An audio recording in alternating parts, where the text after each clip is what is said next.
Hey guys, welcome into another crypto mining YouTube video. I've got a 3080 non-LHR here, Asus Tuff gaming model, and yeah, just gonna switch out the thermal pads. It's from my NVIDIA rig here. Just taken it out, booted the rig back up because I might be doing this for a couple of hours, depending on if I get waylaid or it's any more difficult than I assume it'll be. I've got the full lineup of pads here from 0.5, 1, 2, 3. I think I also have 1.5 somewhere, maybe.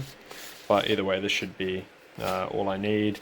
And then some Noctua NTH2 thermal paste, so apparently really good thermal paste, and then just the regular tools for cutting the pads and opening the GPU. And yeah, so I'm not going to record the whole thing, I'm just going to do like little video updates as I'm going through, because I'm no professional at doing this.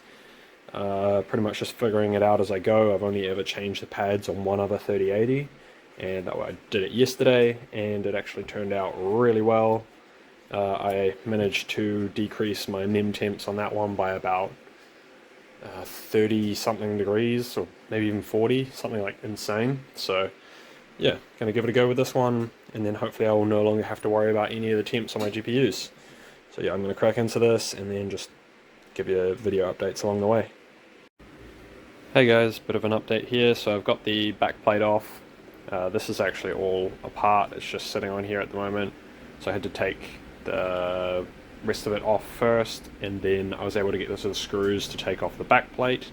So took off the backplate, and yeah, got all these thermal pads in here. I've compared these main memory module thermal pads to this, and it is the same thickness, it's 3 mils. This is the GLID GP Ultimate, so it's 15 MWK, so pretty good. Not the best you can buy. The best you can buy at the moment is 20 MWK, and the 21s are really new. I don't really think it's 100% necessary. Even the 12 MWK works good enough. Yeah, so now what I'm going to do is size up all these. I'm pretty much just going to rip these off and then size up the area behind it. So the area behind it that I can actually put this stuff onto without crashing into like anything higher than the back of the memory modules on here. So my pads that I put on will probably be a little bit bigger than those ones, and they'll probably be a little bit less tidy, because those are actually quite tidy. They're still the factory ones. I had to take the factory seal sticker off, so this has never been opened before, and it's over a year old, I believe. I got it second hand, so pretty sure the guy owned it before me for over a year. Yeah, crack into changing those thermal pads all there, and then I'll chuck that back on, and then I'll flip it over and get to changing the rest of the thermal pads on the front side of the memory modules. Hey guys, so just a quick update. Got all the thermal pads, the old thermal pads off, cleaned up all of this, took them off and then cleaned all of that, and then replaced them with new thermal pads. Now I'm going to put this backplate back onto here, and then flip the whole GPU over and get into the other side, the front side of the memory modules. Hey guys, back again. So I've replaced all the thermal pads on this side, including underneath this secondary heatsink. So this is the main heatsink. We've got this secondary heatsink that just goes over the memory modules, and yeah, I've taken that off, changed all the ones behind it. Now I've changed all the ones up here as well, and with all of them I've pretty much gone for the approach of going slightly bigger than I need to. So you can see like extra bits under there from the bottom ones, extra bits under here, pretty much all around. I've just made sure that those extra bits don't conflict with anything, like they're not going to crash into like this edge here or anything like that. But if they're not going to crash into anything, then I've used extra size. It should help with a bit of extra heat dissipation. And yeah, pretty much all good to go now. I'm just gonna get my thermal paste and yeah, chuck that on and then close it up, and I'll do some testing on in Windows, because you can only see the mem temps in Windows. So yeah, I'll jump into my computer and give it a test on Ethereum. Hey guys, so just got this GPU hooked up to my computer. It's got a server PSU just powering it, and then yeah, hooked in there.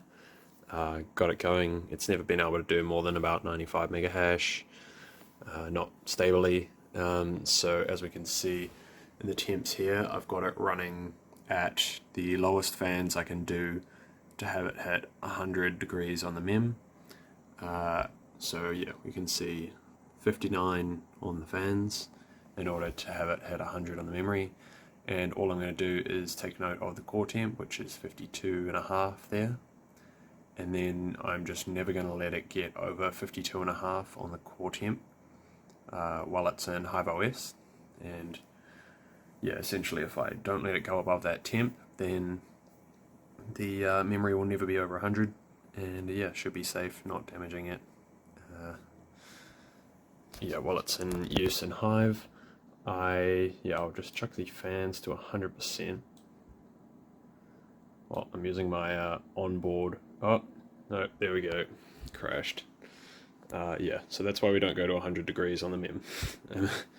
Yes, but yeah, either way, the temps are now great.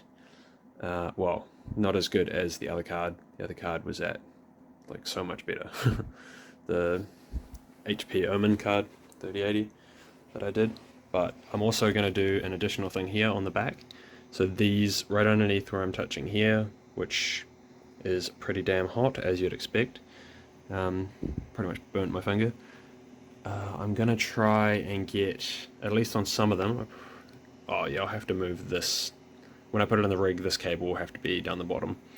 But I'll put 4 little heat sinks on these metal parts here, because this is a full aluminium backplate. So yeah, really good thermal conductivity. If you look closely, you can even see where the thermal pads are underneath. So yeah, I'll pretty much just chuck the little heat sinks. They're quite small, should just fit like in that space there, along there, and same on all 4 sides, and that'll just help to cool the memory. And yeah, hopefully I won't bother chucking it back on to the test bench after I've done that. I'll just use the temps that I've already discovered, and then yeah, when HiveOS finally gets the memory temps kind of incorporated into the software, I'll have another check and see how the mem temps are going then. That's pretty much all I got for this video, so yeah, thanks for watching. Leave a like, comment and subscribe to support the channel, and have a great day. See ya.